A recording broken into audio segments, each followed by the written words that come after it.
तो जैसा कि आप सब जानते हैं, हम ऑलरेडी 2025 के एंड मंथ में हैं and it's that time of the year again जहां सब अपना टैक्स बचाना चाहते हैं। तो ईएलएसएस यानी इक्विटी लिंक्ड सेविंग स्कीम आपके लिए एक ऐसा ऑप्शन हो सकता है जिससे आप अपना टैक्स सेव कर सकते हैं। तो ईएलएसएस एक टाइप का म्यूचुअल फंड है which invest majorly in equities और ये स्पेशली टैक्स सेविंग के पर्पज से डिजाइन किया गया है, where you can claim a tax rebate of up to 1.5 lakh under section 80C।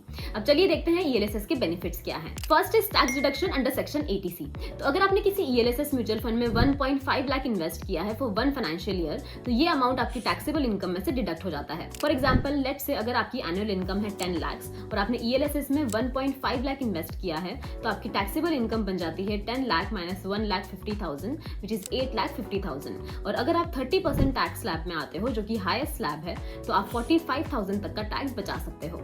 Second is long term capital gain, that is LTCG tax. तो अगर आपने कोई ईएलएसएस म्यूचुअल फंड में इन्वेस्ट किया है और एक फाइनेंशियल ईयर में अगर आपका प्रॉफिट 1.25 लाख से ज्यादा हो जाता है, तो आपको सिर्फ उस एक्स्ट्रा प्रॉफिट पर ही 12.5% का टैक्स लगेगा।